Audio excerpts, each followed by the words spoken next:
guys, Steve Welch here with my Tales of a Car Guy, where I tell you stories about stuff that I've had in my past, and on this and my Toyota channel.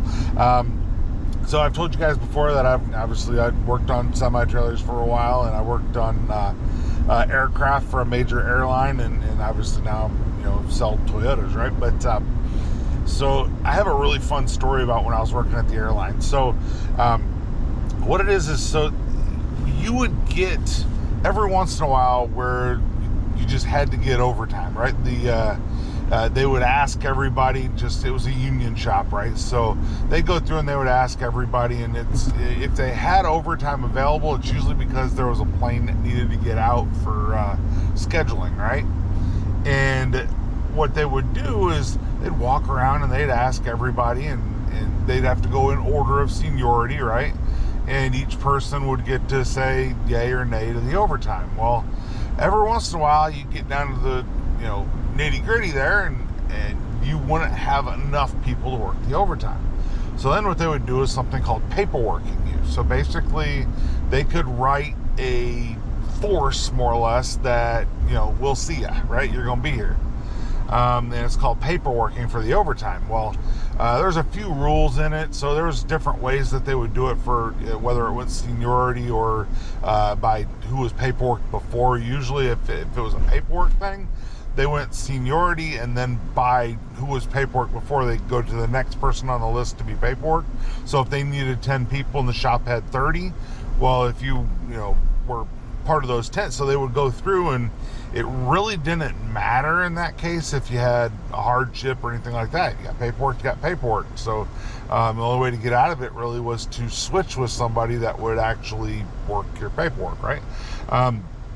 So what a lot of people would do is if they knew the paperwork was coming, they would scatter, right? So it's like, you get near the end of the day, because the rule is that if you left the base without the paperwork, so basically if they didn't get your paperwork by the time that you left, they couldn't call you and say, oh, by the way, we need you to come in. You had to get your notice, more or less, that you were working prior to when you left.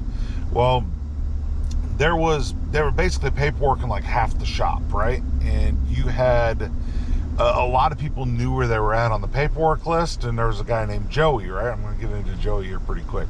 And what he ended up doing was he was trying to avoid, because he knew as soon as he saw the person before him on the list get their paperwork, he was missing in action, right? And we're talking about hours, right? He's 3-4 hours that this guy's doing nothing but going to the bathroom and just doing all the stuff that he could possibly do to not be in a spot where the supervisor could give him his paperwork.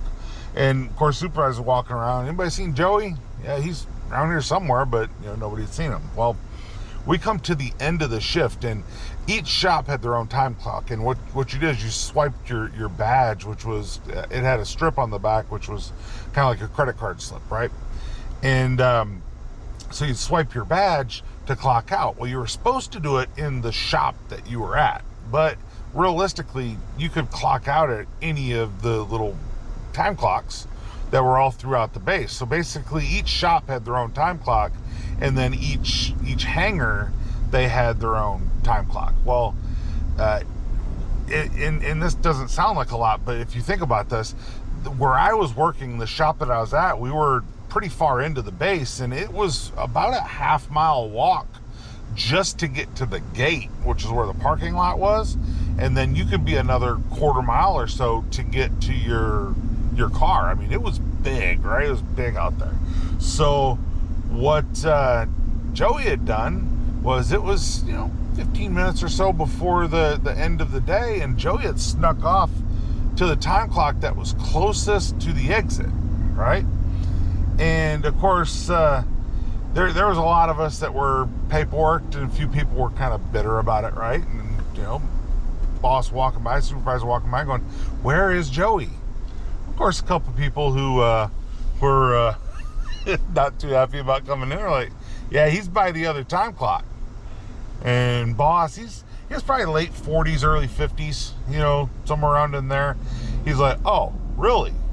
Well, keep in mind, you're about 10 minutes or so prior to go home time.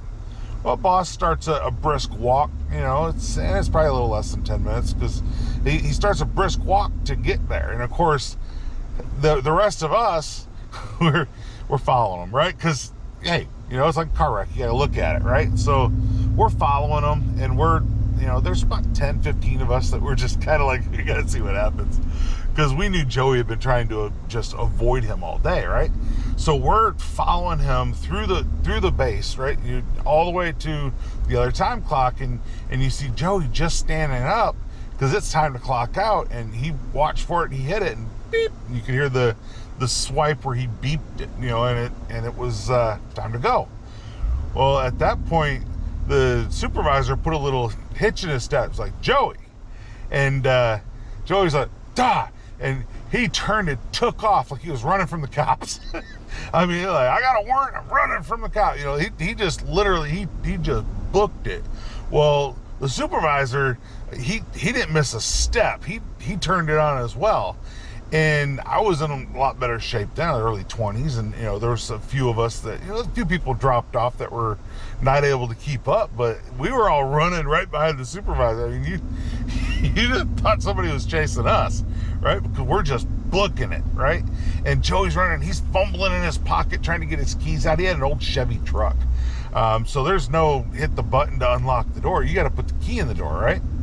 So he's running to his truck. He's fumbling. He's got his keys out. His keys in his hand. Supervisor's behind him, maybe 100 yards behind him. But Joey, he was 5'9", probably 165 pounds, a little scrawny guy. But I mean, he was quick, right? So he gets to his truck and he fumbles and he puts the key in the door, turns the door open, opens the door, hops in, and you see him hit the thing on the side of the thing, push it down to lock the door, right? Supervisor gets there just in time, lifts the windshield wiper, puts the paperwork in, slams it back down, and says, "We'll see you tomorrow, Joey." And just starts walking off like a boss, right?